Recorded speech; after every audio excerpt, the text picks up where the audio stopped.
Boa tarde a todos. Professor Alexandre já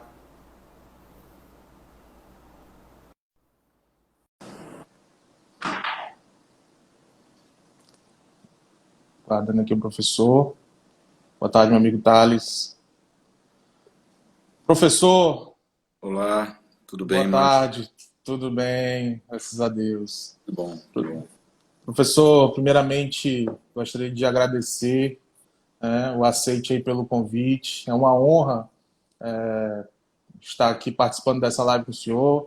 Eu que sou um grande fã das suas obras, lhe acompanho desde o Código Passado, usei suas obras na faculdade e agora, né, tenho a honra de recebê-lo aqui no nosso projeto da UAB Acre, né? Podemos aí fazer essa interligação, o senhor que está do outro lado do país, então é uma situação atípica, mas a gente tem feito aí o possível para deixar os colegas, os acadêmicos aqui, todos, para que possam ouvi-los, né?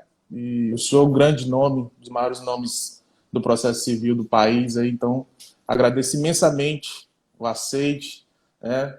O professor Alexandre Câmara, acho que dispensa apresentações.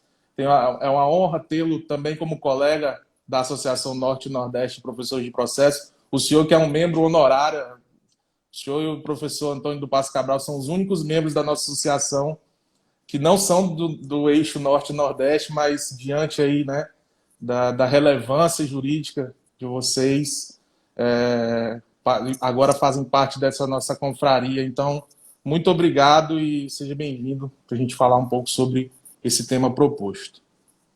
Obrigado, Marcos, obrigado pelo convite. Um prazer estar aí com os colegas do Acre, né? Agora virtualmente, eu que já tive aí algumas vezes Foi. presencialmente.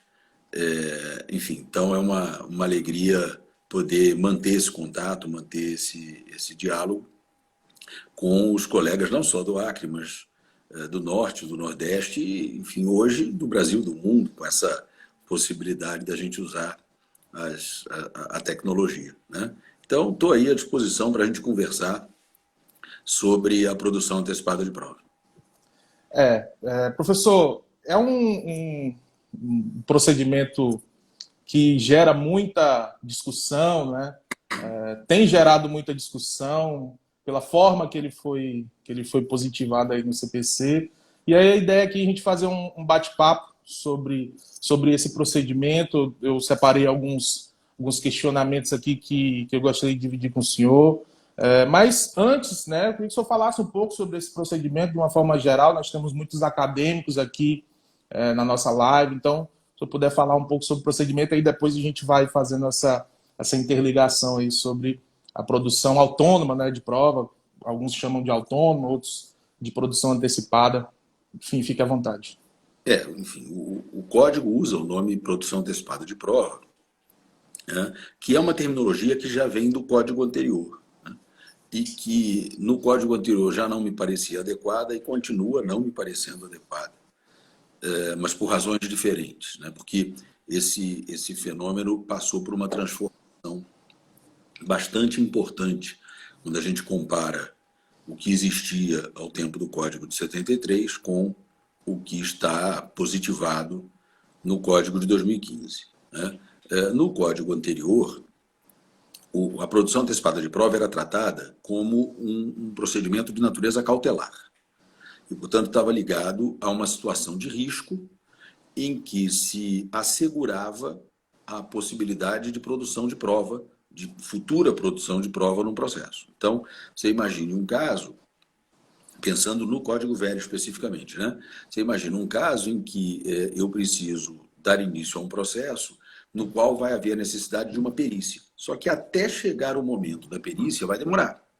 Porque, claro, vai ajuizar inicial, o réu vai ser citado, contestação e tal, enfim, até chegar o momento de produzir a prova pericial, isso pode demorar bastante tempo. Só que a parte percebe que, mesmo antes de dar início ao processo, aquilo que teria que ser periciado, um imóvel, por exemplo, corre o risco de, imagina, o imóvel correndo lá o risco de cair, né? Então, se fazia um processo exclusivamente voltado à colheita dessa perícia, dessa prova, para garantir que no futuro processo se pudesse produzir a prova pericial, né? Então, era uma medida de natureza cautelar, exigindo os requisitos da tutela cautelar, fumus boni iuris, periculo in mora. E aí eu já criticava a terminologia, dizendo que, na verdade, não havia propriamente uma antecipação da produção da prova. O que havia era uma medida destinada a assegurar a prova, né? Para assegurar que, no futuro processo, a prova pudesse ser produzida. Então, eu dizia que ali o que se tinha era uma medida de asseguração de prova. O Código de 2015 muda completamente essa lógica, trata da produção, do que ele continua a chamar de produção antecipada de prova, no meio da regulamentação das provas, trata ali junto das provas. Ele mantém essa primeira ideia de que pode haver uma medida ali que seria acautelatória, quando há o risco de que venha a perecer a prova e não seja mais possível, então, produzi-la, mas ele prevê outras possibilidades que não têm nenhuma função acautelatória, né? O Código prevê várias outras possibilidades, isso vai até um pouco além do que está ali especificamente nos incisos do artigo 381.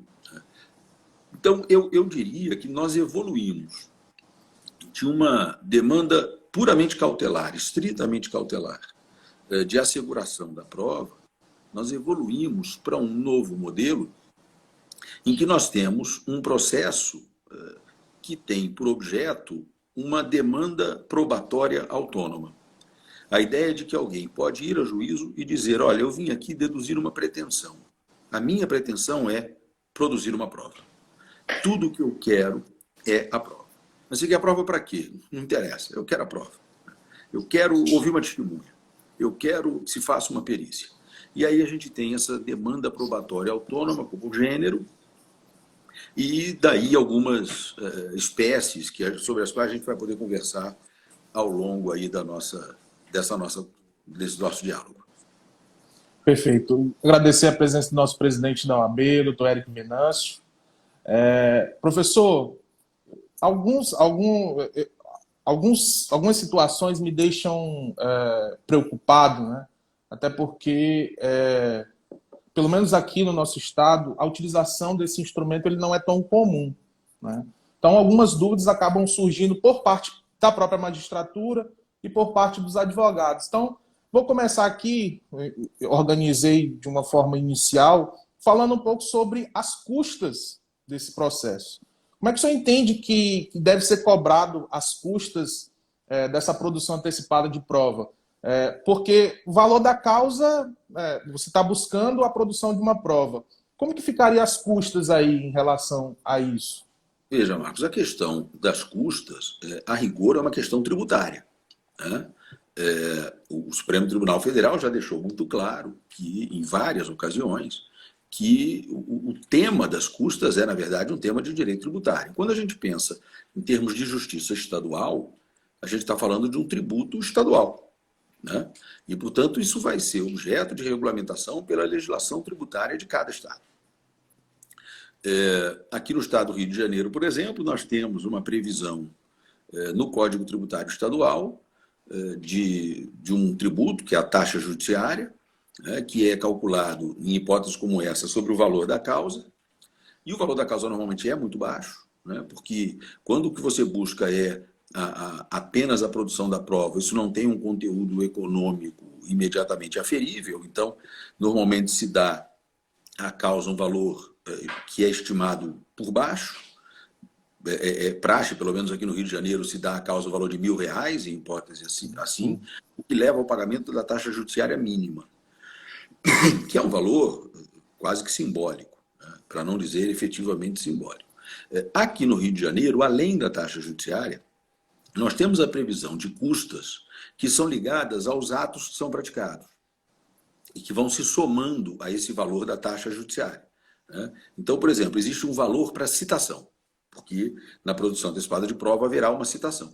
Mas o valor que você paga pela citação na produção antecipada de prova é o mesmo que você paga no procedimento comum, no processo de execução, porque ele não depende do valor da causa. Esse valor é calculado pela complexidade do ato, né? E a complexidade do ato citatório é a mesma qualquer que seja o processo. Então, nós temos no nosso regimento de custas essa previsão, né? Pelo tipo de procedimento e pelo tipo de ato que se vai praticar, independentemente do valor da causa. Mas essa é uma questão que cada Estado vai ter que discutir, né, no âmbito da sua Assembleia Legislativa. Enfim, aí é muito importante, claro, a participação da própria OAB, né, nesse debate, que é um debate que se trava no ambiente político, para que essas custas não sejam fixadas nem num valor irrisório, a ponto de não serem capazes de custear a própria atividade do tribunal, nem exagerado a ponto de onerar sobremaneira o jurisdicionado, porque acaba sendo um tiro que sai pela culatra. Se for caro demais, todo mundo vai pedir gratuidade. E aí o tribunal vai acabar tendo que praticar esses atos gratuitamente. Isso tem uma consequência também, por exemplo, com os honorários do perito. Imagine uma situação em que o perito, em um procedimento comum, cobraria X valor de uma grande perícia, certo? E no procedimento de produção antecipada, como ele não tem esse parâmetro da importância da perícia, ele acaba ficando sem um padrão de cobrança. Isso também teria um reflexo, porque muita gente, eu percebo, muita gente busca a produção antecipada por ela ser mais célere e mais barata também. Em relação aos honorários do perito, em tese, não deveria haver nenhuma diferença. Quer dizer, o perito ele deve cobrar os seus honorários pensando na complexidade do trabalho que ele vai ter, né? E não há ligação, pelo menos em tese não há, entre o valor dos honorários periciais e o valor da causa, o valor do conteúdo econômico daquilo que se discute no processo. Você pode ter processos que versam sobre questões de altíssimo valor econômico, mas que exigem perícias muito simples, rápidas e fáceis de fazer. E você pode ter processos que versam sobre bens jurídicos de pequeno valor econômico, mas que exigem perícias muito complexas. E essas perícias muito complexas, naturalmente, serão perícias mais caras. Então, em tese, não há uma relação direta entre uma coisa e outra.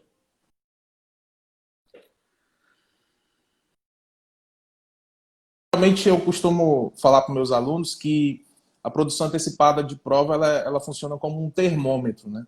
Então você vai auferir ali uma situação para ver se aquela situação ela tem plausibilidade jurídica para ajuizar a ação, né? Aí eu pergunto, todos os meios de prova podem ser objeto dessa produção antecipada? Ou existiria algum meio que o senhor entende que não poderia ser objeto? Aí eu falo perícia, prova testemunhal, enfim. Em tese, qualquer meio de prova, né? A gente pensa muito na prova testemunhal, no depoimento das partes e na prova pericial, que inclusive eram expressamente mencionados no código anterior, né? O código anterior expressamente dizia que a produção antecipada de prova era admissível para esses três: depoimento pessoal, prova testemunhal e perícia, né? Eu diria que o único meio de prova que, ao menos a princípio, não faz muito sentido que a gente cogite como sendo objeto de uma produção antecipada de prova é a prova documental, né? Porque se a parte já tem o documento, basta ela guardar o documento e usá-la num eventual processo. E se o que ela quer é um documento que está com a outra parte, ou com um terceiro, aí ela tem a via da exibição. Então, eu diria que, ressalvada a prova documental, né, qualquer outra prova pode ser objeto de produção antecipada de prova. Perfeito. E aí agora, professor, deixar a nossa conversa um pouco mais polêmica, e aí eu fiz essa organização aqui das ideias, e aí tem uma situação que eu li, né, um texto seu sobre a questão da omissão, né? Então, imagine a seguinte situação: você busca... Eu vou trazer duas situações aqui para o senhor expressar a sua opinião, para os colegas poderem, né, se familiarizar com a sua opinião. Imagine uma situação de uma prova testemunhal, né? E aí você tem lá a convocação para essa testemunha, e ela não comparece, né? Seria possível a condução coercitiva dessa testemunha para comparecer, para prestar o depoimento? Se ela foi regularmente intimada, me parece que sim, né? O procedimento para a colheita da prova é rigorosamente o mesmo de qualquer outro processo, né? Então, se a parte postulou uma produção antecipada da prova testemunhal, foi deferida, foi arrolada a testemunha, e essa testemunha foi intimada a comparecer, se ela não comparece, injustificadamente, é caso de se determinar sua condição coercitiva. E no caso da parte, professor? Na parte, eu quero ouvir a parte, e aí ela não comparece. Aí Aí, suponha o seguinte, aí você tem uma situação complicada de uma, por exemplo, confissão. Como que resolve uma situação dessa? a consequência para a ausência da parte não é a condução coercitiva, é a chamada pena de confesso, né? Que não vai ser aplicada pelo juiz do processo de produção antecipada de prova, né? Mas o juiz da ação principal ele pode utilizar essa Claro, situação? ele vai ter que valorar esse comportamento, né? Quando a gente fala da pena de confesso, o que a gente está dizendo é o seguinte: olha, ele não foi lá prestar depoimento, mas o comportamento dele de não comparecer injustificadamente é valorado como prova. Ele gera uma presunção contrária a este que não compareceu, né? Quero saudar aqui meu colega desembargador Carlos Eduardo Roboredo, desembargador aqui do Tribunal do Rio, que acabou de entrar aí na live. Obrigado pela participação. Não posso deixar de saudar meu querido amigo. Mas, então, o que vai acontecer é que a valoração deste comportamento, como qualquer valoração de material probatório que se obtenha na produção antecipada de prova, vai ser realizada pelo juízo de um eventual processo principal de conhecimento, e não pelo juiz do próprio processo da produção antecipada de prova. Este juiz não valora a prova alguma. Ele pode fazer, por exemplo, no processo principal, a parte comparece e esclarece a situação fática. E Pode, aí ele vai fazer uma. porque O veja, que aconteceria nesse caso?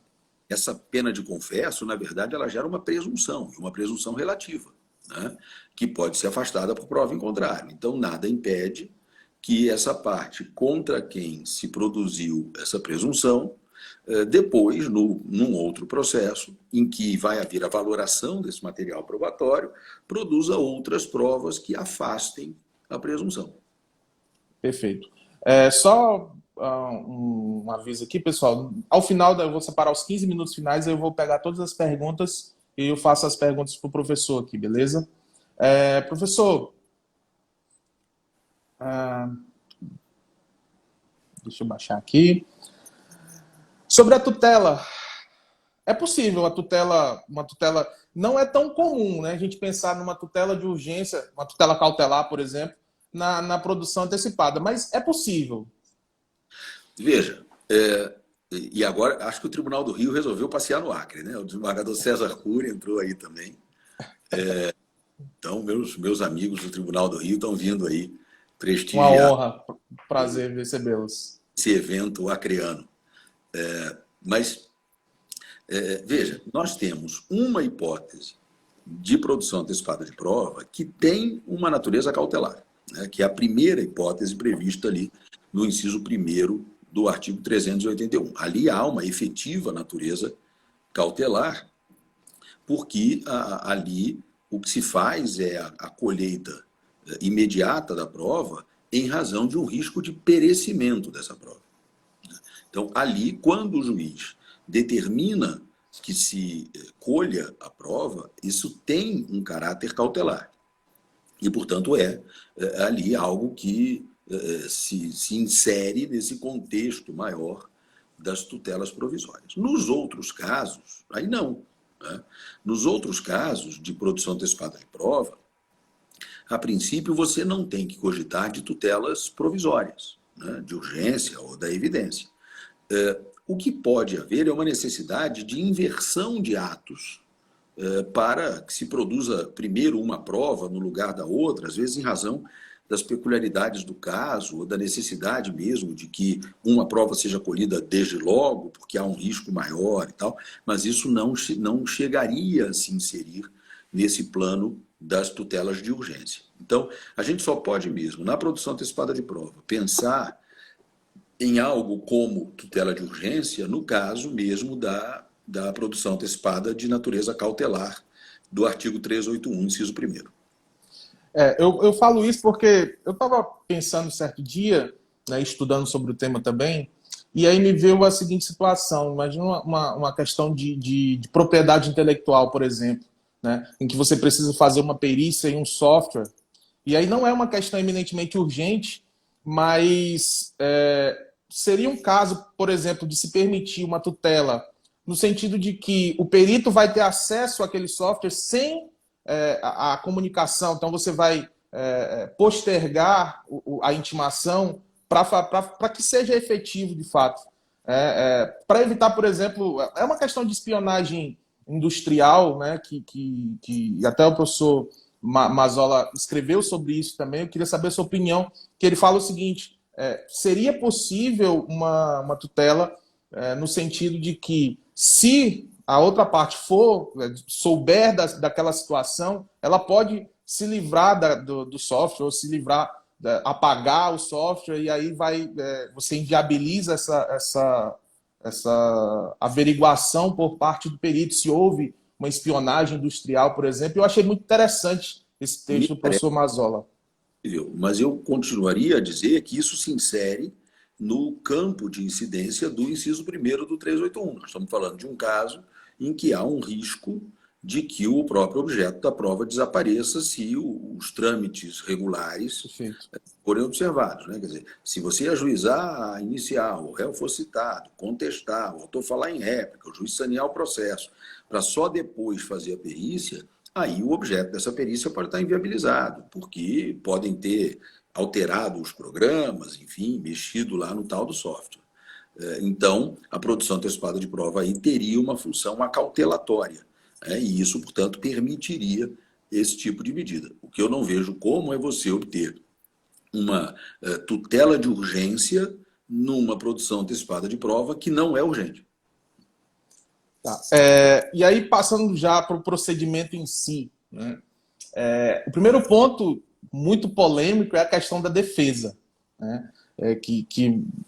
Enfim, não vai ter defesa no processo, né? E aí eu fico pensando, como que ficaria aquelas questões das preliminares, por exemplo. Eu posso falar de ilegitimidade ou de prescrição, mas isso pode ser conhecido ex officio pelo juiz, né? Mas imagine que o juiz não conhece dessas situações de ofício, ou mesmo aquelas questões preliminares do 337, em que precisa da manifestação da parte, né, para que o juiz possa, então, se manifestar, por exemplo, competência relativa. Aí eu falo de convenção de arbitragem, enfim, você pode ter um negócio jurídico processual pré-existente que não permite aquela situação, não permite a produção antecipada de prova, por exemplo. O que o senhor acha em relação à constitucionalidade dessa não defesa na produção antecipada de prova? Eu acho que isso tem que ser interpretado conforme a Constituição, né? E aí me permita dizer o óbvio.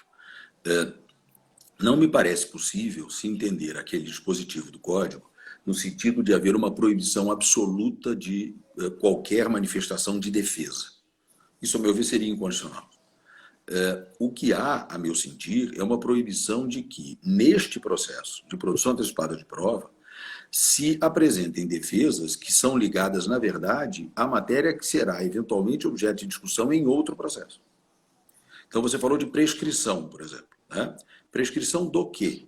Né? Se a gente está falando de prescrição da possibilidade de produzir a prova, isso não existe, né? A prova vai ser usada para depois, se eventualmente, instruir um processo de cobrança de uma dívida. Então, no processo de cobrança da dívida, nós vamos discutir a prescrição. Aqui não, porque aqui o que se está a fazer é exercer o direito autônomo à prova. O direito simplesmente à produção da prova. É a prova pela prova. E esse direito não está sujeito à prescrição, não está sujeito à decadência, nem nada. Você vai dizer, mas ele não pode discutir legitimidade? Legitimidade das partes para o processo de produção antecipada de prova, sim. Mas nós não podemos discutir aqui a legitimidade das partes para um eventual futuro processo principal, que a gente nem sabe se vai existir, a gente nem sabe em que termos vai ser instaurado. Então, me parece que essa vedação à defesa deve ser interpretada neste sentido. Há uma vedação a que se suscitem, neste processo, defesas que, na verdade, não dizem respeito a ele, mas apenas ao que será discutido no processo principal. A questão da urgência, né? O professor Yacho já defendia que não precisava da urgência. Eu queria que o senhor falasse, hoje, toda e qualquer situação pode ser objeto dessa produção antecipada. Você abre, então, para qualquer tipo de situação. Então, eu posso, num processo simples, um processo de direito do consumidor, por exemplo, né? Eu vou trabalhar com exemplos mais simples, nós temos muitos acadêmicos aqui. Uma situação de direito do consumidor, uma perícia grafotécnica para averiguar se aquele contrato foi assinado por aquela pessoa, eu posso, então, utilizar da produção antecipada, né, produção autônoma, para poder produzir essa prova em qualquer situação? Acho que sim, acho que serve para rigorosamente tudo. Como eu disse, a única prova que não pode ser objeto da produção antecipada é a prova documental, porque aí realmente não faria sentido, né? Eu só vejo, no entanto, a minha responsabilidade aumentar. O professor Dierle Nunes entrou, meu querido amigo, meu irmão, um parceiro de reflexões de muitos anos, um dos maiores processualistas do Brasil. Sim, com certeza. Não posso deixar de saudá-lo. Mas veja, nosso querido amigo Mazola, falamos dele aí agora há pouco. Isso pode servir para qualquer situação, até porque nós temos ali 2 incisos no artigo 381 que abrem esse espaço, né? A produção antecipada de prova pode ser usada para que, através dessa prova, se verifique a viabilidade de uma solução consensual do conflito, e ela pode ser usada para permitir que a pessoa decida se vai ou não vai ajuizar outra demanda. Então, isso, em rigor, serve para qualquer coisa. Eu posso dar 2 exemplos de casos que eu julguei. Chegaram ao meu tribunal um grau de recurso, porque foram casos em que o juiz de primeiro grau negou a produção antecipada de prova. Disse, não, essa prova você vai produzir lá no processo principal. Aí o tribunal disse, não, direito da parte produzir essa prova e vai fazer a produção antecipada. Quais foram esses casos? O primeiro caso foi de uma senhora que cogitava de ajuizar uma demanda contra um médico, um cirurgião, com quem ela tinha feito uma cirurgia, ao argumento de que, eventualmente, poderia ter havido um erro no procedimento cirúrgico, gerando a ela um dano que ela gostaria de ver reparado. Mas, e dizia a requerente na petição inicial, e ela falava isso, claro, através do seu advogado, que a autora tinha a consciência de que, no fundo, quem ia resolver se o cirurgião era ou não era responsável por alguma coisa era o perito, né? Porque o juiz não entende nada disso, né? O juiz ia ter que nomear um perito. Se o perito dissesse que tinha um erro no procedimento cirúrgico, o cirurgião seria responsabilizado. Se o perito dissesse que não tinha, o cirurgião não seria responsabilizado. Então, o que ela queria? Ela queria uma produção antecipada de prova para já fazer a perícia e, com base no resultado da perícia, decidir se ia ou não ia propor a ação de reparação de dano. E o tribunal mandou fazer a perícia. E é muito interessante porque o perito fez o laudo e constatou que não havia falha nenhuma no procedimento cirúrgico. E que os problemas que ela teve depois eram consequência do fato de que o organismo dela reagiu mal à cirurgia. Ela teve lá problemas de cicatrização, enfim, que independem do procedimento cirúrgico em si, né? A reação do organismo, que varia muito de um paciente para o outro. E aí, então, ela não propôs a ação de reparação de dano, porque ela sabia que era uma demanda fadada ao fracasso. O outro caso foi um caso, esse eu acho genial, esse caso eu acho lindo, né? Foi o caso de um senhor que era proprietário de um apartamento e apareceu um vazamento no banheiro do apartamento dele. E aí ele procurou o síndico do condomínio e disse, olha, apareceu um vazamento aqui no meu banheiro, o condomínio tem que fazer a obra. E o síndico disse, olha, o condomínio faria a obra se o cano que está vazando fosse do condomínio. Mas esse cano não é do condomínio, esse cano é do apartamento de cima. O vazamento é o encanamento do apartamento de cima, você tem que falar com o seu vizinho. Ele foi falar com o vizinho, explicou a situação, disse que tinha conversado com o síndico e tal. e que o vizinho tinha que fazer a obra. E o vizinho disse, eu faria a obra se o cano fosse meu. O problema é que o cano não é meu, o cano é do condomínio. O cano que está vazando é. O que ele fez? Ele pediu a produção antecipada de prova contra os dois, contra o condomínio e contra o vizinho. E disse, olha, eu não quero que ninguém seja condenado a fazer obra nenhuma. Eu só quero saber de quem é o cano. Tudo que eu quero é saber de quem é o cano. Porque ambos me disseram que se fossem donos do cano, fariam a obra. E que não fazem porque acham que o cano é do outro. Então eu só quero saber quem é o dono do cano. É melhor do que ajuizar a ação contra os dois, né? Mas ele antecipada de prova contra os dois. Mas veja, o valor da causa baixinho e tal, né? Ele fez esse pedido, o juiz disse não, propõe ação de reparação de dano, de cumprimento de obrigação de fazer para realizar a obra e tal. Só que aí ele inevitavelmente, ganhando de um, ia perder para o outro, né? Porque só um dos dois seria dono do cano. O tribunal disse não, faz a perícia. A perícia foi feita e o perito constatou que o cano que estava vazando era um cano do condomínio. E eu, curioso, fiquei acompanhando lá para ver o que acontecia depois. E o autor até fez um negócio que ele não era obrigado a fazer, mas eu achei muito interessante ele ter feito. Ele peticionou dizendo, olha, quando saiu aqui o resultado da perícia, o condomínio imediatamente me comunicou que faria a obra, e a obra já começou e está sendo feita. Quer dizer, se obteve uma solução consensual do conflito com base na prova, né? Então, a gente tem aí o processo de produção antecipada de prova para produzir uma prova numa situação absolutamente corriqueira, vazamento de banheiro, né? Então é isso. A gente pode usar esse tipo de processo para rigorosamente qualquer coisa, para qualquer situação. Pode ser uma questão de consumo, pode ser uma questão contratual mais complexa, enfim, qualquer coisa. Só lembrando, pessoal que está entrando agora, tem muitas perguntas aqui, eu vou separar um tempo ao final para poder que o professor possa responder, tá, pessoal? Então, ao final, eu vou ler todas as perguntas aí, o professor vai estar à disposição. Professor, já chegando na parte final do procedimento, né, uma pergunta, e confesso que eu também não consegui chegar a uma conclusão, né, sobre a natureza jurídica daquela decisão. Alguns autores defendem que ela é uma sentença constitutiva, né? Daí o nosso amigo professor Fred Didier defende que seria uma sentença constitutiva. Um amigo meu que é vizinho aqui, né, o professor Vinícius Lemos, né, aqui de Rondônia, um grande amigo, ele defende que não se trata de sentença, que é um processo em que você tem que repensar toda uma situação, e aí eu já deixo um gancho para o nosso próximo tema de discussão, né, que aquilo não é sentença, porque, enfim, né, por tudo que todas as características de uma sentença, ela não tem a característica de uma sentença. Qual é a sua opinião sobre isso, sobre a natureza jurídica dessa decisão, sentença final aí? Bom, para mim é sentença, né? Porque o que caracteriza o ato como sentença é simplesmente a circunstância de que é o pronunciamento que encerra o procedimento, né? Então, quando vem o juiz e diz, olha, acabou, chega, tá bom, né? Não tem mais nada para fazer, isso é sentença, né?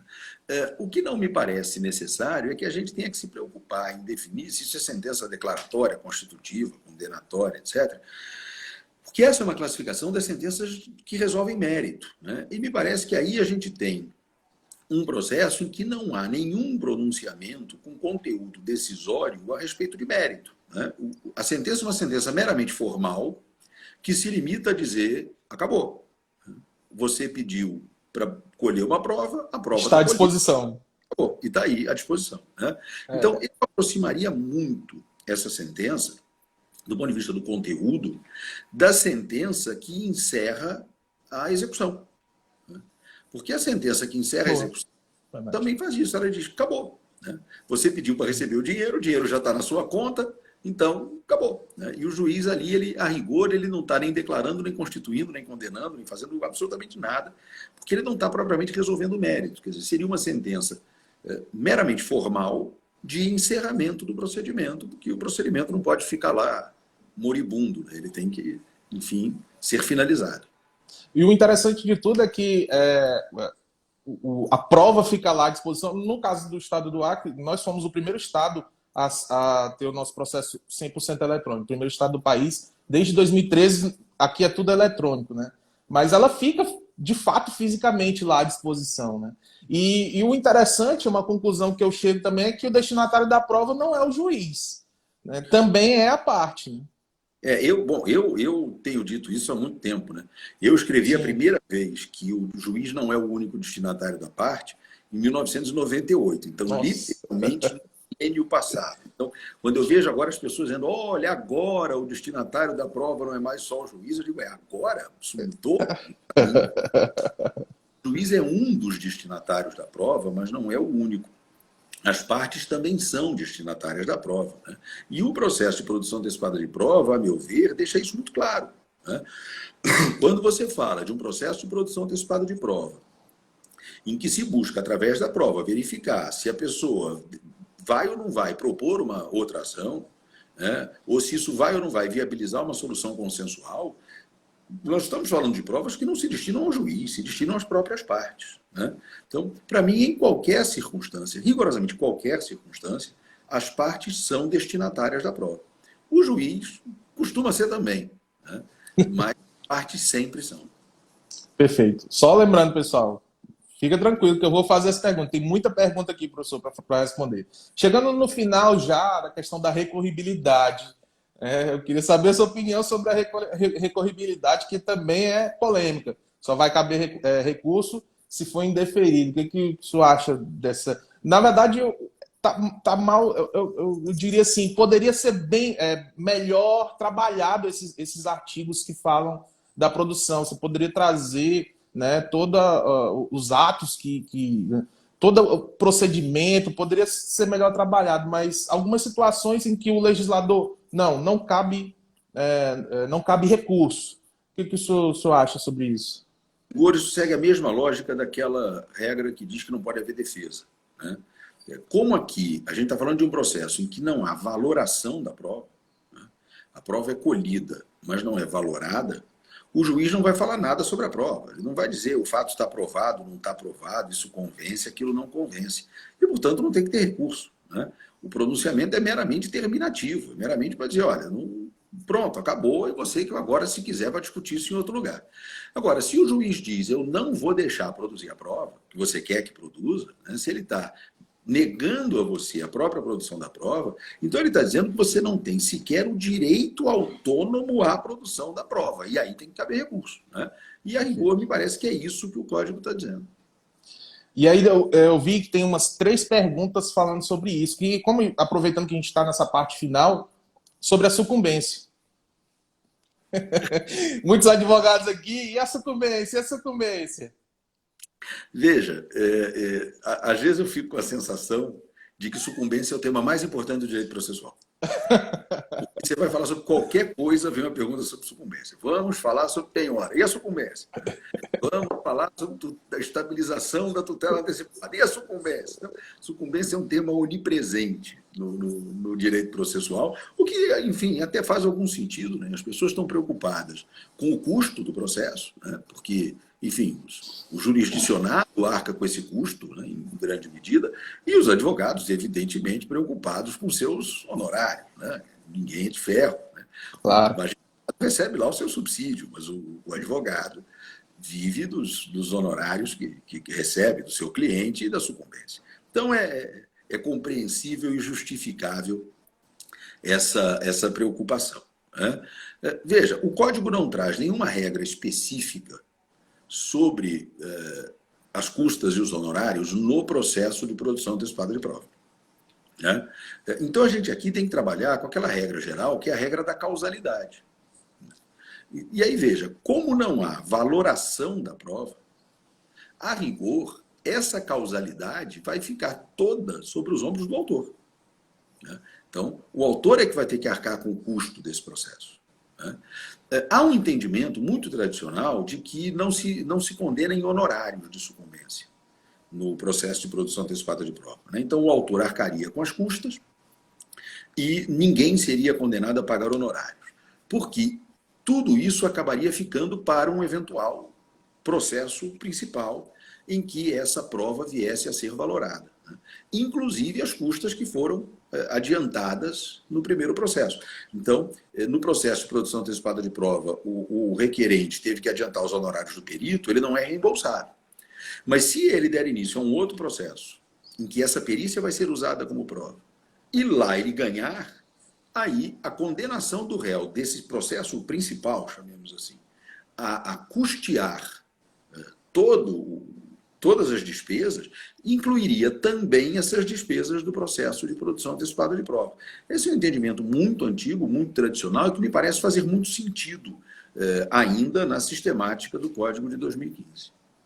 Perfeito. Professor, eu tive a oportunidade, o grande prazer também de ler a tese de livre docência do professor Antônio do Passo Cabral, né, que é um grande amigo, só tem um defeito que é vascaíno, mas fora isso ele, né, é um grande processualista brasileiro. Né? E ele fala muito sobre essa ressignificação do juiz natural, da competência, da perpetuação da competência. E lendo o dispositivo da produção antecipada, quando o código diz que o juiz não é prevento, isso não seria uma forma também de mudança de significação da perpetuação da competência? Ou não tem nada a ver, eu estou ficando doido? Eu diria que não. Eu diria que aí é simplesmente o reconhecimento de que nós estamos falando de processos autônomos, independentes. Né? Um processo em que se vai buscar a realização do direito autônomo à prova, e esse processo se encerra quando a prova está colhida, e se eventualmente isso vai ser usado depois como objeto de valoração em outro processo, é outro processo, com as suas regras próprias de competência. Né? A rigor, essa disposição que está no Código atual estava no Código de 1939. O Código 39 já dizia isso. Né? E o Supremo Tribunal Federal tinha sumulado já também esse entendimento e tal. O Código de 73 não reproduziu essa regra. E não a tendo reproduzido, gerou uma grande polêmica, né? Se a competência ficava fixada ou não. Muitos autores disseram, não, o Supremo já sumulou, não fica com a competência fixada. Outros disseram, não, peraí, mas o Código não trouxe nenhuma regra específica, mas ele trata a produção antecipada de prova como cautelar e ele diz que o juízo do processo cautelar fica com a competência fixada para o processo principal. Então, tem que ser o mesmo juízo. Então, isso gerou muita polêmica, muita polêmica. E aí, no Código de 2015, se fez uma opção, né? A opção podia ter sido a inversa, dizer fica no mesmo juízo, mas a opção aí foi dizer não fica, vai à livre distribuição, um novo processo, porque a função que o juiz do primeiro processo tinha que exercer, ele já exerceu, que foi a função de colher a prova. Não é deste processo a função de valorar a prova, e aí a prova pode ser valorada por qualquer juízo de qualquer outro processo, enfim. Então, não me parece que isso implique, nesse caso específico, necessariamente uma ressignificação de qualquer conceito tradicional ligado à competência. Perfeito, professor. Para finalizar, antes da gente passar para as perguntas, aí eu acho que a mais polêmica de todas é a possibilidade dessa produção autônoma na pendência de um processo. Já existe o processo.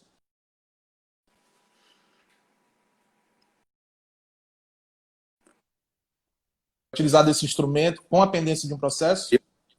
Eu entendo que não.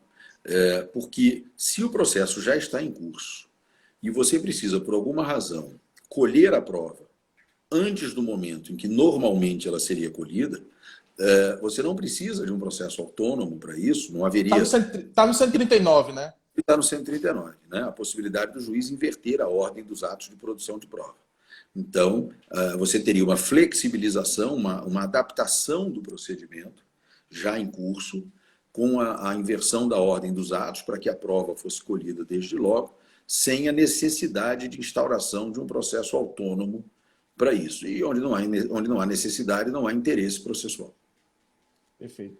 E o juiz nega. Vamos supor que o juiz nega...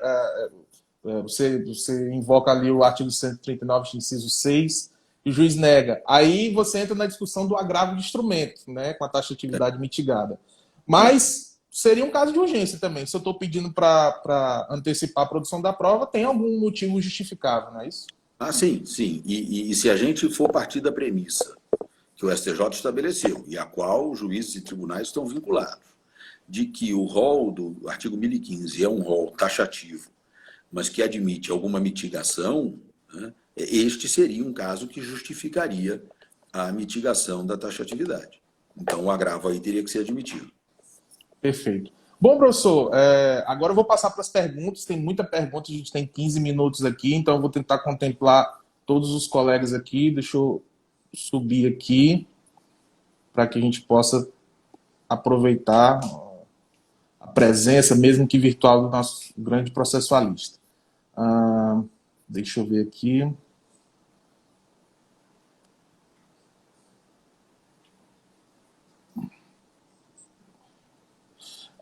Pergunta do Leonardo. A produção antecipada de prova pode ser afastada pelo juiz da ação principal para repetir a prova? Acho que já foi até respondido que não pode ter produção na pendência, né, da... Não, acho que a pergunta aí é outra, Marcos. Acho que o que ele quer saber é que o juiz do processo principal poderia mandar repetir a prova. Então, sim, é verdade. por exemplo, num processo de produção antecipada de prova, o juiz dizer, não, mas essa perícia aqui eu não gostei não, eu vou mandar fazer outra. Né? Veja, essa prova que foi colhida através do processo de produção antecipada de prova vai ser integrada eventualmente a um outro processo e vai ser valorada junto de todo o conjunto probatório. Então, nada impede que, por exemplo, diante de uma perícia que tenha sido colhida antecipadamente, o juiz considere que essa perícia não é conclusiva e mande fazer uma segunda perícia, né? Que não vai substituir a primeira, mas vai complementá-la. Mas ele está vinculado, ele precisa valorar essa prova produzida de produção antecipada? Ele não pode ignorá-la. Nem para dizer que, não, isso aqui é... Dizer que não o convence e por que não o convence. Né? Mas isso como ele faz com todas as provas, ou como ele deve fazer com todas as provas que são produzidas no processo que ele vai ter que julgar. Então, é uma prova como qualquer outra. Né? Agora, muitas vezes não será possível repetir a prova. Né? A gente fez a perícia no imóvel e o imóvel desabou. Quero ver, mandar repetir. Né? A gente fez a perícia lá para saber de onde vinha o vazamento e aí a obra está feita.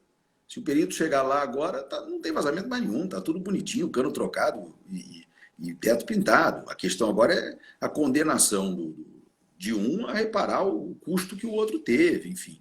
Então, muitas vezes não vai ser possível repetir essa prova, mas sendo possível e considerando o juiz do processo em que essa prova vai ser valorada, que há necessidade de outras provas, ele tem todo o espaço para que essas provas sejam produzidas. Tem uma outra pergunta aqui, professor, do Lucas, né? Ele pergunta o seguinte: a produção antecipada de uma perícia pode ser indeferida ao argumento de que o acautelamento de determinada documentação, meio indireto de prova, cessa o risco de perecimento? Não, porque aí o juiz está valorando a prova. Perfeito. Aí ele está dizendo, não, nesse caso a perícia não é adequada, aí ele está querendo valorar a prova, não pode. Perfeito. Aí tem um comentário aqui do Dr. Rodrigo: o processo de produção antecipada de prova visa a possibilidade de solução de conflito, solução consensual. Eu também concordo. Aí tem essa pergunta, é muito interessante. A produção antecipada de prova pode ser utilizada para exibição de documentos em posse de terceiros? Não, para isso a gente tem o procedimento próprio. Procedimento próprio. Tem muita gente que tem utilizado a produção antecipada em substituição à exibição de documentos, né? Não é o caso. Pergunta do Renato: seria, acho que foi no momento que a gente estava falando daquela decisão final, seria uma homologação da prova? Não, porque quando o juiz homologa, ele está acolhendo o conteúdo. Ele está dizendo, olha, esse conteúdo da prova se torna conteúdo do meu ato. Né? Quando ele homologa uma transação, ele está transformando o conteúdo da transação em conteúdo da sentença. Né? E ele não faz isso, então ele não homologa a prova. Queria fazer mais 2 registros rapidamente. Meu amigo Ticiano Alves, aí, seu vizinho aí do Amazonas, que entrou aí agora, ou se já entrou antes, agora se manifestou, e o Tiago Galeano, que é um juiz lá do Paraná, um dos juízes mais brilhantes que a gente tem no Brasil.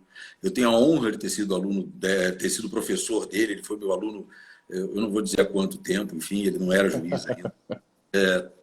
Mas é um dos juízes mais brilhantes que nós temos no Brasil e eu não posso deixar de fazer esse registro. Né? E o Ticiano também é um querido amigo que estudou aqui no Rio e nós nos conhecemos há sei lá quantas décadas e eu não podia deixar de fazer esse registro. Professor, tem uma pergunta aqui do Alves. Eu acho que, inclusive, quando o senhor falou sobre uma interpretação à luz da Constituição, né? Ele coloca aqui, ó, na hipótese de sobrevir resistência à pretensão autoral, alguns tribunais entendem pela condenação da parte requerida nas despesas processuais, bem como na verba honorária advocatícia. E aí ele queria saber a sua opinião sobre isso. Existem algumas decisões nesse sentido. Como eu falei, o Código não tem uma regra própria, né? E como se trata de um processo que não tem valoração da prova, a gente acaba tendo mesmo algumas dificuldades, né? No caso em que a parte demandada resiste absolutamente ao fundamento de que prova nenhuma deve ser colhida naquele momento, se justificaria, numa situação como essa, considerar que, então, a causalidade foi resultante da atuação do demandado e não do demandante, e aí imputar a ele o custo econômico do processo. Perfeito. Tem alguns comentários aqui, pessoal. Essa live vai ser salva, vai ficar aqui no Instagram da UAB Acre. Nós também colocaremos ela no YouTube, tá? Então podem ficar tranquilos. Tem uma pergunta aqui: é possível a repetição da prova no processo de conhecimento com o objetivo de desconstituir as conclusões do laudo em razão da situação que não foi observada na produção antecipada? O senhor até já respondeu, né, sobre isso. Aí me surge uma pergunta, professor. Imagine uma prova testemunhal em que na produção antecipada é dito uma versão e no processo principal é dito outra versão. Como que seria? Como que o senhor, como magistrado, solucionaria isso? O senhor, como magistrado do processo principal? Versão dos fatos, você diz? Versão dos fatos. Veja, o juiz do processo principal, ele vai ter que examinar os fatos como narrados no processo principal, né? Então, a narrativa que apareceu no processo da produção antecipada de prova, ela não é objeto de valoração, nem no começo, nem no final, né? Quer dizer, nem no primeiro processo, nem no segundo. O juiz do segundo processo é que vai valorar os fatos como narrados nesse processo principal. E vai ver se a prova confirma a veracidade das alegações feitas no processo principal. Perfeito. Tem uma pergunta muito interessante aqui do Alves, novamente. Né? Ele pergunta o seguinte: com a prova em mãos, eu posso ingressar com a ação principal em sede de juizados? Pode, não tem problema nenhum, né? Como não há uma fixação de competência, né, então pode.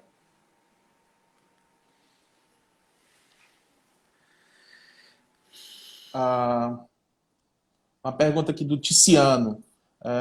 O juiz pode decidir sobre a validade da prova antecipadamente produzida por outro juiz?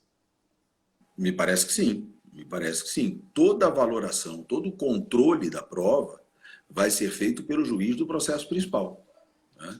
Ele é que vai dizer. Então, ele pode, por exemplo, identificar uma nulidade na prova que a comprometa absolutamente, né? A gente pode imaginar aqui uma hipótese. No processo de produção antecipada de prova foi feita uma perícia, só que nessa perícia não se observou aquela regra que diz que o perito tem que comunicar previamente as partes do dia e do lugar em que as diligências da perícia terão início, né? E então ele fez essa perícia de modo absolutamente irregular. Isso inviabilizou a participação das partes e de seus assistentes técnicos. O juiz encerra esse procedimento e o juiz do processo principal percebe essa invalidade e diz, então, que essa prova é imprestável e não pode ser valorada. Então, me parece perfeitamente possível. Perfeito, professor. Uma outra pergunta aqui do Cláudio. Provavelmente o Cláudio deve ser advogado também, porque é uma pergunta sobre honorários.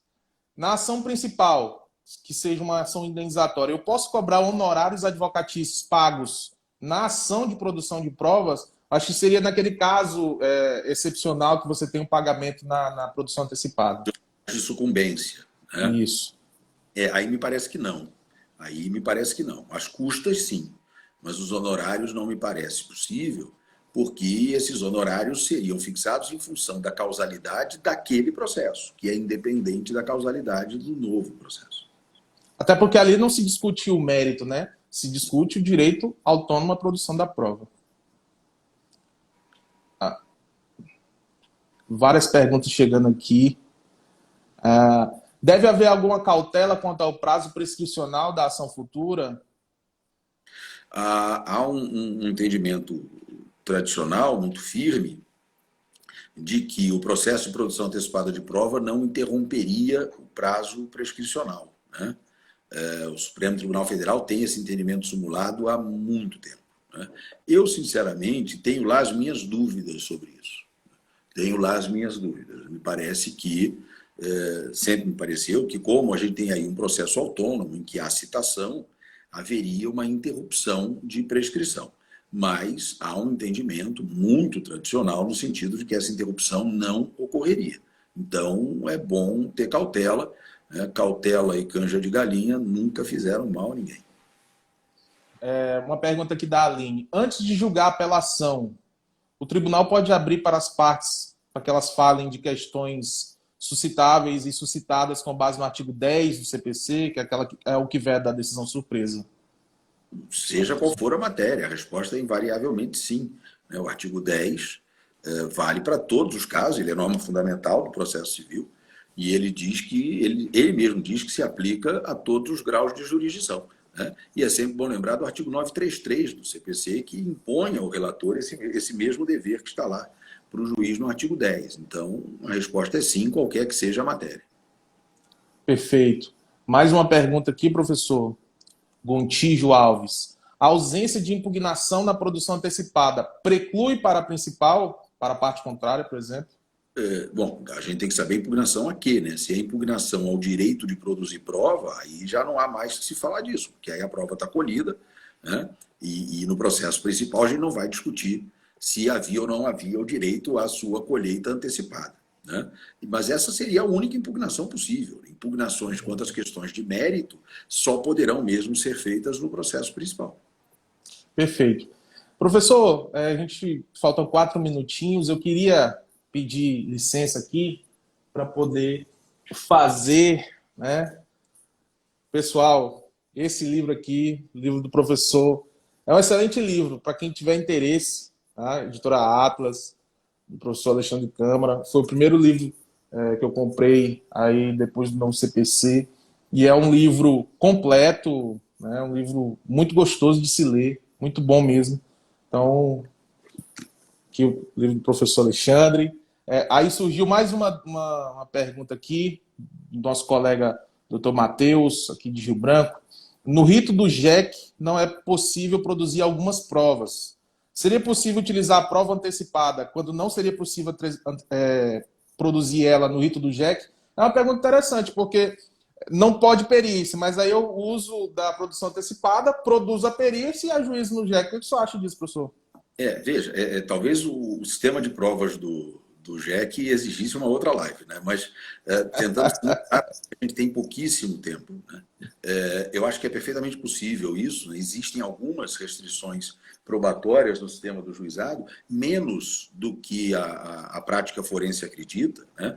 O STJ, por exemplo, já cansou de dizer que cabe perícia no juizado especial, né? Só que os juízes insistem em não admitir. Mas o STJ já cansou de dizer que cabe. Claro que não pode ser uma perícia muito complexa, né? Mas você tem limitações à prova testemunhal, por exemplo. Só pode levar 3 testemunhas para cada parte. Então você tem efetivamente limitações probatórias que você pode driblar, digamos assim, através do processo de produção antecipada de prova. Acho que pode ser uma estratégia bem interessante. Perfeito.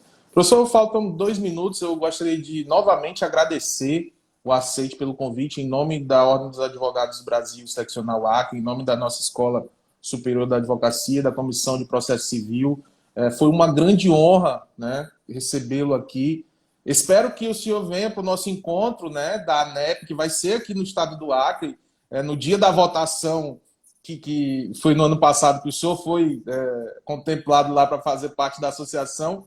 Foi unanimidade, foi igual ao FPPC, unânime. Se tivesse uma pessoa que dissesse não, eu acho que não teria um louco, né, que falaria isso.